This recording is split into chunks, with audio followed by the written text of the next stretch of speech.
La Voz de América presenta.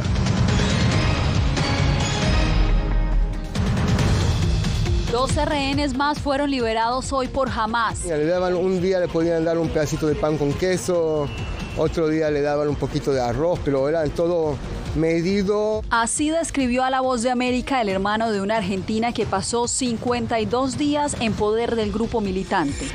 Desde Bruselas, el jefe de la OTAN insta a los líderes mundiales a mantener firme el apoyo a Ucrania. Expresidentes y primeras damas de Estados Unidos honran la memoria de Rosalynn Carter, la difunta esposa del exmandatario Jimmy Carter. Y un famoso exluchador estadounidense es capturado por presunto abuso sexual de menores en Colombia.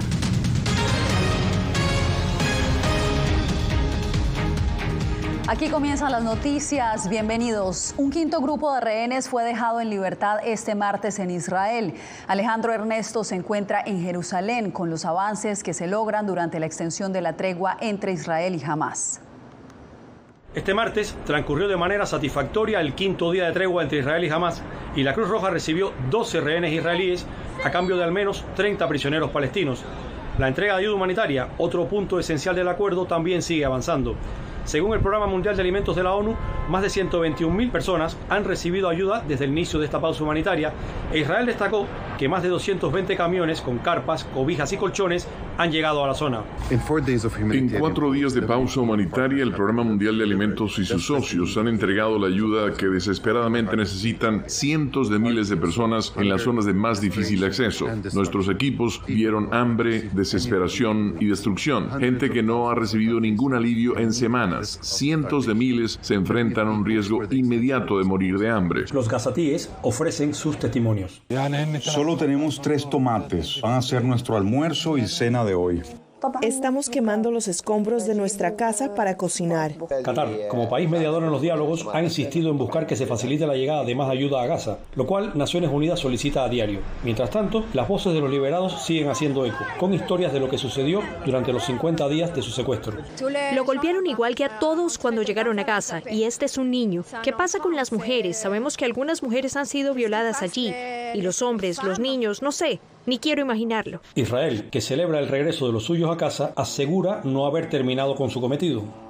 El regreso de los rehenes es una luz brillante para todos nosotros. Estamos aprovechando los días de pausa como parte del marco para aprender, fortalecer nuestra preparación y aprobar futuros planes operativos. De esta manera, Israel reitera su intención de seguir con el plan de ataque hasta desmantelar completamente a Hamás.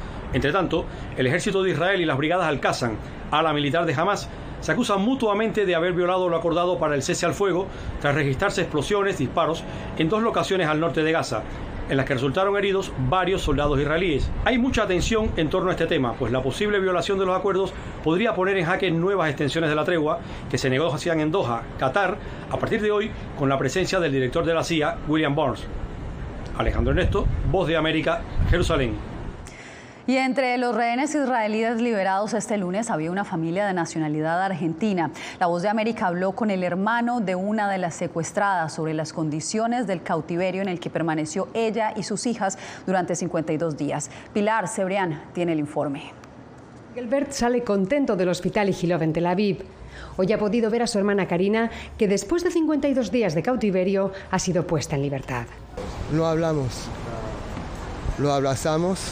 5 minutos la tuve en mi mano, abrazándola fuerte, fuerte, fuerte. El testimonio de su hermana ha dejado sin palabras a la familia, así como la descripción del lugar donde las tenían retenidas. Es un sótano, una pieza grande, una sala grande. La sala sí tenía como un piso, pero todo otro era de barro y sucio. Su hermana ha perdido 11 kilos en las últimas semanas, porque los rehenes apenas reciben alimento en los túneles subterráneos donde están encerrados. ¿Qué comían? Un día le podían dar un pedacito de pan con queso, otro día le daban un poquito de arroz, pero eran todo medido, con hambre estaban todo el día. El peor momento para ella, según cuenta su hermano, fue cuando la separaron durante 3 semanas de sus hijas. Ahora, una de las pequeñas tendrá que ser intervenida. Yuval, la chiquita, de 11 años, tiene que pasar una operación. Cuando lo raptaron, Cuando se estaban llevándola para Gaza, recibió un fragmento de algo, de una bala puede ser, en la pierna y tiene que pasar una operación. La familia Engel vivía en el kibutz Niroz, el lugar en el que fueron secuestrados. El hermano del padre nos cuenta cómo vivieron el ataque del 7 de octubre. Él tenía un arma y mi hermano fue afuera con la pistola y ya no sabemos nada más después de que saliera. Pero a pesar de los liberados gracias a la tregua, todavía decenas de personas siguen secuestradas dentro de Gaza, como los hermanos Kifir y Ariel, de 10 meses y 4 años, para los que hoy su familia ha pedido a gritos a Hamás que los ponga en libertad. Hamás se los ha llevado y a Hamás le pedimos que los traiga de vuelta. La responsabilidad de su salud y de su libertad está directamente en las manos de Hamás. Una concentración para pedir que las negociaciones entre su gobierno y Hamás no se detengan, hasta que el último de los rehenes haya vuelto a casa. Pilar Cebrián, Voz de América, Tel Aviv.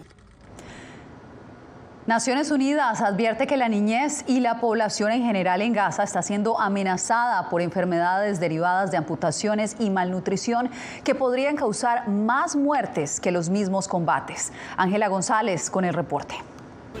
Diarrea, infecciones respiratorias y enfermedades derivadas por la pérdida de miembros son la otra amenaza a la niñez y población en Gaza. Durante los 4 días de tregua, el propio vocero de la UNICEF ha sido testigo de brotes y devastación. Pienso en un niño que vive en Ir de Shifa, que pasó 3 o 4 días en un autobús en un recorrido de apenas 40 kilómetros debido a los controles y no había recibido ninguna ayuda. Él perdió la pierna izquierda. El olor indicaba que se estaba descomponiendo. Y ese chico tenía lesiones por todas partes. Estaba potencialmente ciego y tenía quemaduras en el 50% de su cuerpo. 8 camiones con suministros médicos y alimentos lograron llegar a 4 albergues en el norte. Pero los heridos, muchos de ellos jóvenes, siguen luchando por sus vidas con horrendas heridas de guerra, tumbados en colchones improvisados, según la ONU, que trabaja además para documentar el número de amputados que ha dejado el conflicto. Esas condiciones crónicas se convertirán en condiciones agudas y los matarán, así que con el tiempo veremos morir a más personas a causa de enfermedades de las que vemos incluso morir a causa de los bombardeos. El secretario general dijo estar horrorizado por la muerte y destrucción que ha envuelto a la región en el marco del Día Internacional de la Solidaridad con el pueblo palestino que se celebra este 29 de noviembre y pidió por un alto al fuego humanitario a largo plazo y una solución de 2 estados sobre la base de las resoluciones de las Naciones Unidas con Jerusalén como capital de ambos estados. Ángela González, Voz de América, Naciones Unidas, Nueva York.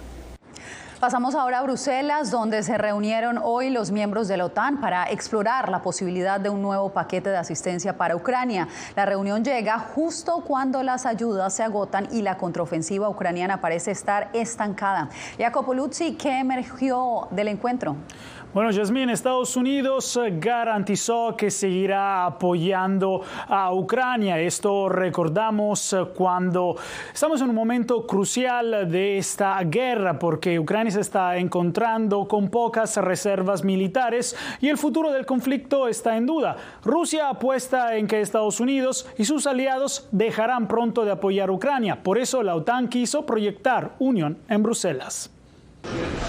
Mientras los ministros de Asuntos Exteriores se reunían este martes en la sede de la OTAN en Bruselas, su secretario general advirtió que sería peligroso reducir el apoyo a la guerra contra Rusia. Esto ocurre cuando los países miembros de la alianza intentan forzar a Estados Unidos a mantener sus compromisos con Kiev, y la evolución del conflicto en Gaza divierte la atención de Washington. Porque entonces el mensaje a todos los líderes autoritarios, no solo a Moscú, sino también a Beijing, es que cuando violan el derecho internacional, cuando invaden a otros países, cuando usan la fuerza, obtienen lo que quieren. Hay optimismo entre los miembros de que Estados Unidos seguirá apoyando a Ucrania, un asunto definido como alta prioridad para la alianza. Sin embargo, los republicanos en el Congreso se demoran en conceder a Kiev más ayuda militar, mientras a la administración Biden le quedan menos de $5.000 millones para contribuir a la guerra. El secretario Antony Blinken intentó buscó calmar las preocupaciones entre los líderes OTAN. Reafirmaremos fuertemente nuestro apoyo a Ucrania mientras continúa enfrentando la guerra de agresión de Rusia. La administración Biden espera tener nuevos fondos para finales de año, mientras los republicanos persisten con sus reservas. Al mismo tiempo, los planes de la OTAN de incluir a Suecia como miembro de pleno derecho siguen estancados dentro de la alianza, lo que desbarata los esfuerzos por proyectar un frente común entre los miembros. Sobre las reuniones del martes, se cernió la promesa aún incumplida de Turquía y Hungría de ratificar a Suecia como el Estado miembro número 32 de la OTAN, como se propuso hace 18 meses. Los parlamentos de ambos países se han estancado en la aprobación de la membresía de Suecia, causando así decepción dentro de la OTAN. Te agradezco, Jacopo, y continuamos con información de Estados Unidos, porque en el segundo día de homenajes póstumos, la familia de la ex primera dama estadounidense Rosalynn Carter le dio el último adiós con un funeral en Atlanta, donde participaron la pareja presidencial Biden y las esposas de varios exmandatarios. Jorge Agobián nos informa. La ceremonia congregó en Atlanta a la primera pareja presidencial, ex primeras damas y exmandatarios vivientes, entre ellos Jimmy Carter, de 99 años, quien estuvo casado con Rosalynn Carter durante más de 7 décadas. La ex primera dama fue recordada por su labor humanitaria global y sus extensas contribuciones en campañas nacionales para tratar la salud mental. Ella decidió en 1970 abordar el estigma asociado con las enfermedades mentales. Es sorprendente lo lejos que podía ver y lo lejos que estaba dispuesta a hacerlo. Jimmy Carter, el exmandatario vivo más longevo de Estados Unidos, recibe cuidados domiciliarios, pero fue llevado al acto funerario porque, en palabras de uno de sus nietos, jamás perdonaría no haber asistido. A su lado estuvieron las ex primeras damas Melania Trump, Michelle Obama, Hillary Clinton y Laura Bush. Rosalynn también fue recordada por haber encabezado misiones oficiales a países de América Latina durante su servicio como primera dama, que describió como más que un viaje de buena voluntad. Ella dijo que quería ser valiosa en cada país para llevarle sus preocupaciones a su marido. Sus restos reposarán en una casa que construyó junto a su esposo en el estado de Georgia, antes de la primera campaña política de Jimmy Carter en 1962. Jorge Agobián, Voz de América.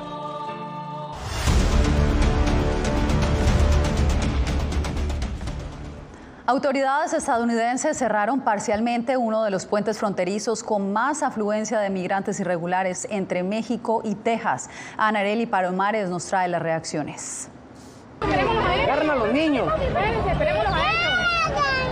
Un marcado incremento de migrantes que intentan cruzar la frontera de Piedras Negras, México, hacia Eagle Pass, Texas, llevó al gobierno de Estados Unidos a cerrar el puente fronterizo para autobuses y vehículos de carga. Solo pueden pasar vehículos particulares y peatones. Las autoridades mexicanas no tomaron cartas en el asunto, no hicieron nada para controlar el flujo migrante. En septiembre pasado ocurrió lo mismo y el puente permaneció cerrado por 27 días. Las consecuencias fueron terribles. Ahuyenta a todo el turismo que viene del sur de Estados Unidos hacia México. Esto de alguna forma nos trastoca ese flujo económico. Abrumados por la noticia del cierre, muchos decidieron cruzar caminando. Está perjudicando mucho la economía de Eagle Pass, como de aquí también. Ahorita venimos del centro y está solo el centro. Para los migrantes que esperan por visado, la noticia no pudo ser peor. No es justo porque todos merecemos tener una oportunidad y poder llegar ahí y luchar siempre, ¿va? A estas horas no solo está parcialmente cerrado el cruce al puente internacional número 1 de Eagle Pass, sino también las entradas al río. El objetivo, impedir la llegada de migrantes a esa zona del país. Anareli Palomares, Voz de América, México. Usted quédese con nosotros porque al regresar un reconocido exluchador es capturado en Miami y acusado de abuso sexual de menores en Colombia.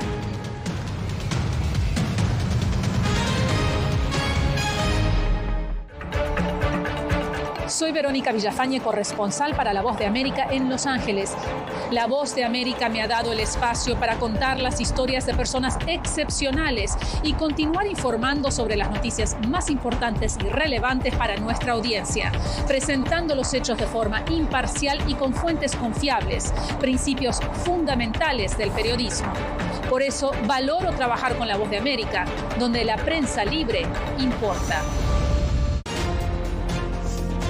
Actualidad. Que la inteligencia artificial va a estar presente en nuestro día a día. Intentan sacarse de encima a trabajadores. Análisis. El cambio climático está teniendo muchísimos impactos que afecta siempre a los más vulnerables. La región necesita ayuda. Debate. Proteger a las escuelas con armamentos. Es una total ridícula, es algo inverosímil. Con la información más allá de los titulares. Todas las semanas por La Voz de América. Desde Washington, les saluda Gonzalo Abarca. Soy Claudia Saldaña, corresponsal de La Voz de América en El Salvador. Ejercer el periodismo es un desafío que crece constantemente frente a la complejidad del escenario político de mi país. Presentar todas las voces, todos los ángulos y el contexto nos permite ofrecer a ustedes, nuestras audiencias, un panorama más completo de nuestra realidad.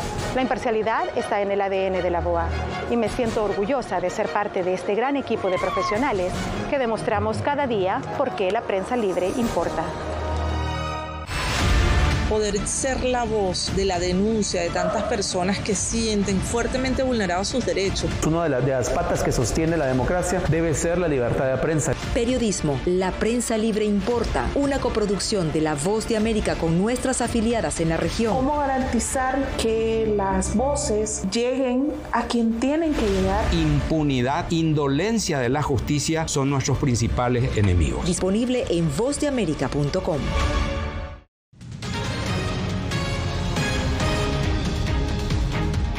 En Colombia, un reconocido ex luchador estadounidense está siendo acusado de presunta pederastia. Según la policía, James Schultz viajó en varias ocasiones al país suramericano y habría participado en una red de trata de menores en la ciudad de Medellín. Jair Díaz tiene los pormenores.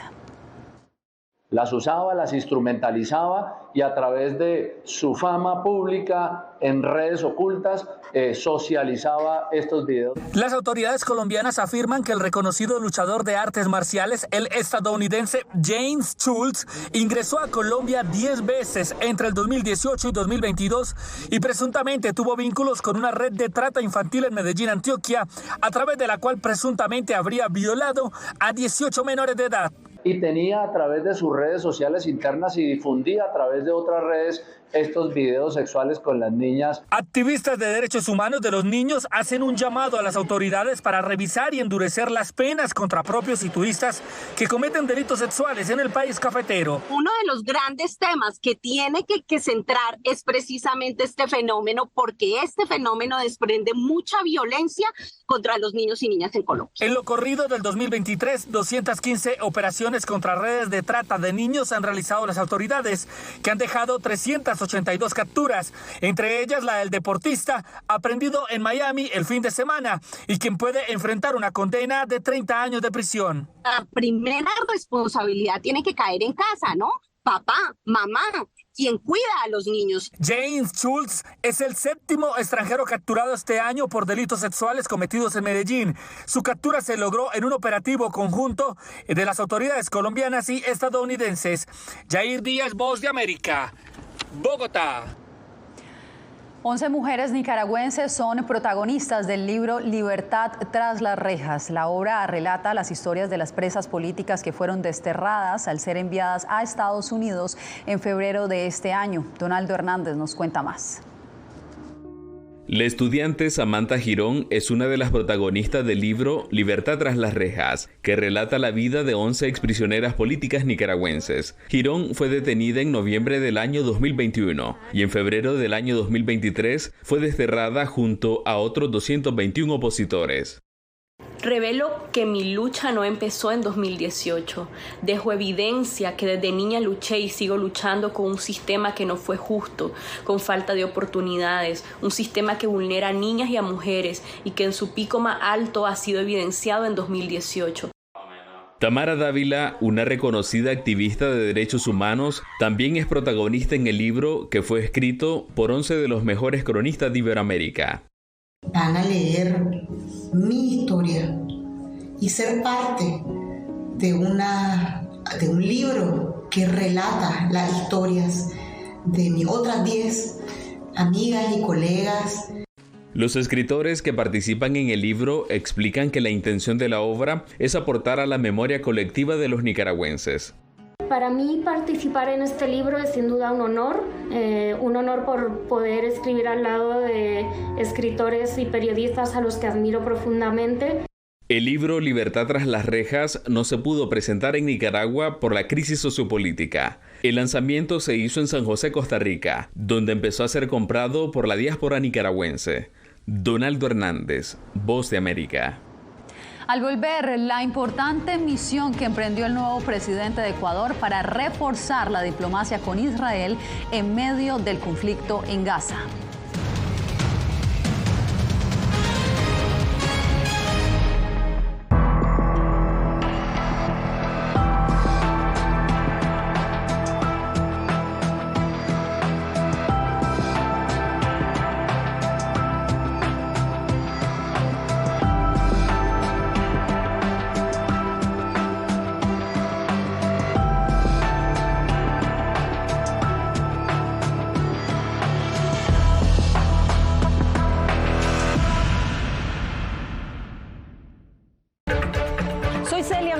Corresponsal internacional de La Voz de América. Desde que me uní a este equipo de profesionales hace más de una década, he tenido la oportunidad de descubrir un mundo de noticias que comparto con ustedes. La Voz de América habló con el director. Porque siempre estoy en el lugar de los hechos, entregando información veraz, clara y precisa, manteniendo nuestro compromiso periodístico, porque en La Voz de América, la prensa libre importa.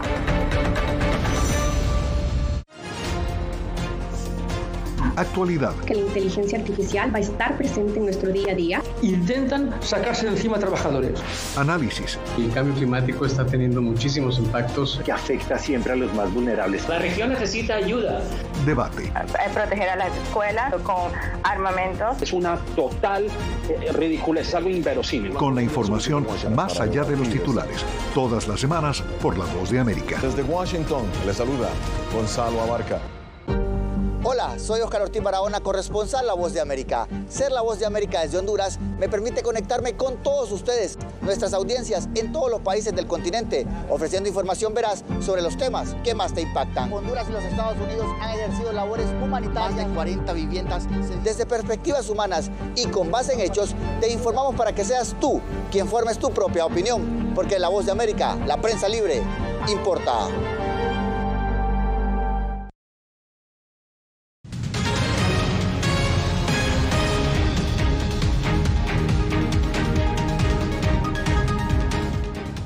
El presidente electo de Argentina, Javier Milei, está en Washington y hoy se reunió con el consejero de Seguridad Nacional de Estados Unidos, Jack Sullivan. Entre tanto, 2 posibles integrantes del gabinete de Milei se encontraron con funcionarios del Fondo Monetario Internacional, con quien el país tiene un programa económico por $44.000 millones. Milei asumirá la presidencia el 10 de diciembre.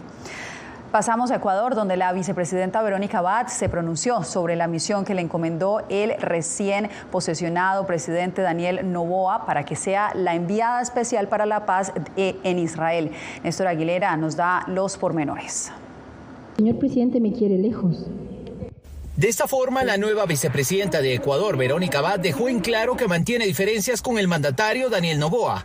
Ambos empezaron funciones el pasado jueves 23 de noviembre. Un día después, él la designó colaboradora para la paz en Israel, un hecho inédito en la política ecuatoriana. Hemos estado trabajando en nuestro plan de trabajo para cumplir el decreto número 27, que nos envía a la misión de ser colaboradora por la paz. La segunda mandataria habló de un bloqueo del círculo cercano al nuevo presidente, de violencia política, y reconoció no haber sido invitada a actos oficiales, por lo que le invitó a dialogar. Que se siente conmigo y conversemos como 2 políticos responsables.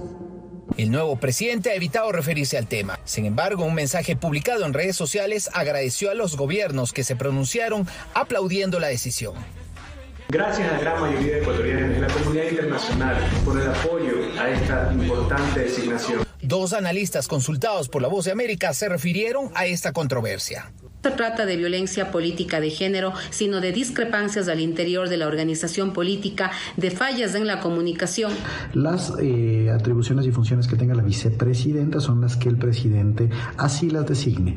En ese sentido, la vicepresidenta tiene que acatar las mismas. En sendos comunicados, los gobiernos de Israel, Estados Unidos y Rusia, entre otros, aplaudieron la designación de Abad, cuya fecha de viaje aún no ha sido confirmada. Néstor Aguilera, Voz de América, Quito. En instantes, el reconocimiento que le otorgó una universidad estadounidense a Venezuela.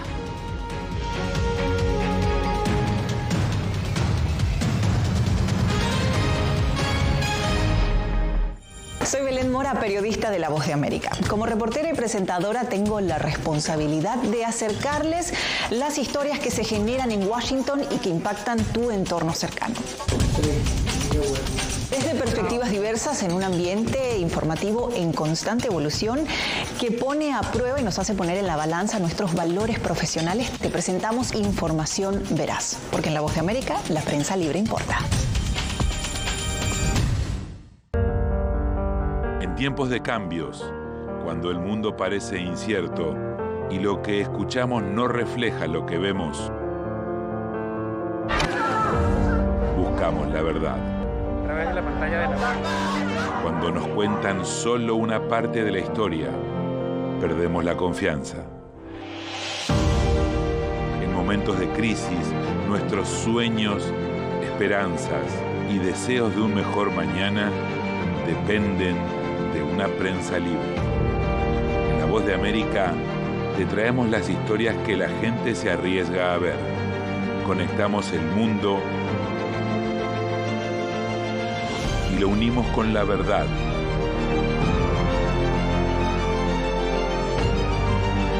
En La Voz de América te presentamos el panorama completo.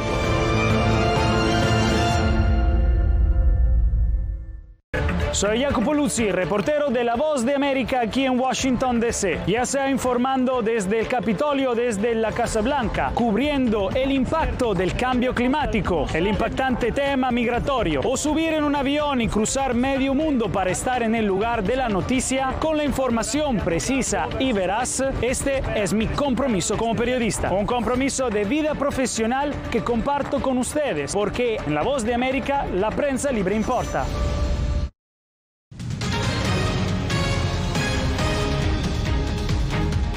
Un estudio de la Universidad de Nueva York posicionó a Venezuela entre los 10 países con mayor diversidad de aves del mundo. Adriana Núñez Rabascal nos cuenta que los residentes de Caracas se deleitan a diario con la presencia de coloridas guacamayas, colibríes y ruidosas cotorras que sobresalen entre unas 400 especies.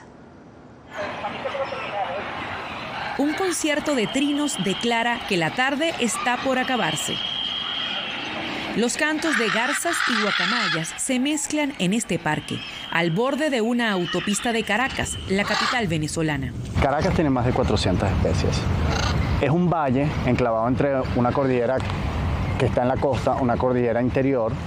Entonces es como un conector de entre el este y el oeste del país. La diversidad de aves no se limita a las zonas verdes. Caracas se despierta y despide el día acompañada por la sinfonía de pájaros que irrumpen en balcones de edificios. Ya venimos con currículum solo por vivir aquí en Caracas y en Venezuela, porque conocemos lo que es un loro, una garza, un colibrí, azulejos. Es un día lluvioso en Caracas. Con solo escuchar a su alrededor, David sabe que ha encontrado una especie más para documentar en una plataforma en línea de observadores de aves de todo el planeta, administrada por el Laboratorio Cornell de Ornitología de Nueva York. Bueno, reportando finalmente Águila Pescadora, nosotros hemos incorporado al sonido típico de la urbe una serie de sonidos naturales que son generadores de vida. Caracas recibe anualmente aves migratorias que han viajado miles de kilómetros y hacen una escala en su vuelo para recargar energías.